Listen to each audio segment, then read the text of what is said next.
I'm Laverne Cox, and this is how it got better.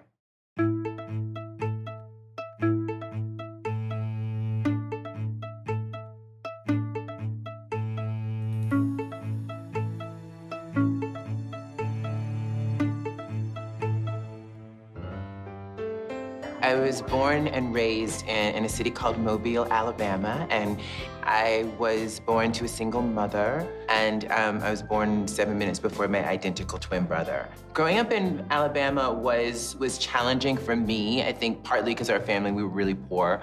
My mom had to work 2, sometimes 3 jobs to take care of my brother and me, and she was doing it by herself. It was also difficult because I was bullied, like, big time. As a kid, I was very feminine from like my whole life. And from my very first interactions with kids, I was called sissy, I was called the F word, I was called names. The kids who beat me up were often boys, but everyone made fun of me. Everyone called me names. And from early on, I learned how to put on a brave face, even though things weren't always that good. But I also think what was great for me as a kid is that I danced a lot. So I would be like in the grocery store, like with the shopping cart, and I would be doing like, a full-on movie musical, like in my head. Like I was kicking and, doing, just doing all kinds of stuff with the cart. So I danced everywhere. I was not really aware of any big picture LGBT anything when I was growing up in Alabama. And I had no way of really understanding that I could be the girl that I believed that I was. And everyone was telling me that I was a boy. And in 3rd grade, Miss Ridgway, my 3rd grade teacher, called my mom and said, "Your son is going to end up in New Orleans wearing a dress if we don't get him into therapy right away."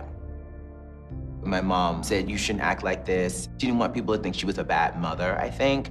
And I was a good student, and I was, I wasn't a troublemaker, but like, I was really feminine. And this is like a thing that needed to be policed. Basically, my teachers were policing my gender. The other kids who bullied me were attempting to police my gender. My mother was policing my gender, so there was all these different forces growing up that were telling me that who I was authentically was a problem, that I shouldn't act a certain way, that I shouldn't hold my hands a certain way, that I shouldn't walk the way that, all these things that felt very natural to me. I was told that I should not do them, and that it was a problem, and that, when I think the biggest thing for me as a kid is I thought that my mother would not love me because I acted this way. And oh gosh, I don't want to cry. I thought, shit. I thought that she wouldn't love me because of who I was authentically. And I began to feel at a very early age that I had to change who I was to get love. So in 6th grade, my grandmother passed away. And my grandmother, we were super close to her. And in 6th grade, I started to go through puberty, and I was having all these feelings for boys. So in addition to being gender nonconforming, I was attracted to boys. And I learned in church that this was a sin. And I imagined that my grandmother was looking down on me and that she was deeply disappointed in the thoughts that I was having. And I went to our medicine cabinet and took a bottle of pills and swallowed the entire bottle and went to sleep. After I woke up, I was really upset that I was still alive. I was really devastated that I had to go on being who I was. I thought that every single thing about me was awful and shameful, and I believed that being attracted to other boys was sin and disgusting and awful. And the only good thing was what I could do. The only good thing is what I could achieve, right? And so what I did, I have to make all A's, and then I'll be worthy, and then I'll be good enough. And the thing about it is that making all A's didn't make the pain go away. It didn't make me believe that I was worthy, becoming vice president of student council, National Junior Honor Society, public speaking champion, getting a scholarship to the Alabama School of Fine Arts. None of that. I could never achieve enough. I initially came out as gay in college when I was at IU, and then it's evolved into me really accepting my womanhood. And I think the only way that I was able to accept my womanhood was when I finally moved to New York and actually met the first transgender women I would meet, and those women changed my life because all of the misconceptions I had about who transgender people were melted away when I got to know real transgender people. Meeting these women and accepting them as who they were allowed me to accept myself. I remember the first time I just went full on femme. I felt so liberated. So it was just like, it was liberating because I wasn't fighting anymore. And I was like, this is who I am. And I was just like, okay. As an actor, I have to, deal with my own feelings and be truthful so that I can give that to character. And a lot of my life and what's gotten better for me has been about me letting go and just like breathing.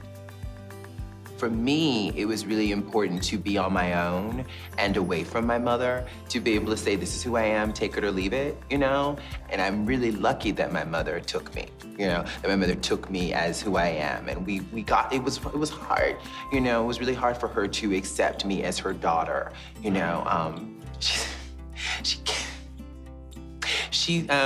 I was just cleaning my apartment and, she gave me for Christmas, she gave me this, a daughter is this like a plate with the qualities of a good daughter. And I just found that the other day and it's like so cool. And my mom has accepted me as her daughter. And it took us a lot of difficult conversations over many years. I think the reality is that she just didn't know how to deal. There was just no template for dealing with a gender non-conforming child when I was growing up. There was no guidebook, I don't know if there still, I don't know if there is now. I've struggled with confidence throughout my life, and I've struggled with shame and internalized transphobia and internalized racism and internalized classism. And so I have all that stuff, but there was something in me believed I had something special. Telling the truth to myself about myself is awesome because it's just a relief because I don't have to try to be something I'm not. I can just be. Who you are authentically is all right. The shame is what kills you. Believing that you are unworthy of love and belonging, that who you are authentically is a sin or is wrong, is deadly. Who you are is beautiful and amazing. It's important with all of the messages that might tell you otherwise, that you have that in yourself to say that I am beautiful, I'm smart, and I'm amazing. Earlier this year, I spoke at Tulane University, which happens to be in New Orleans, and it took over 20 years for Miss Ridgway's prediction to come true, but I finally ended up in New Orleans wearing a dress.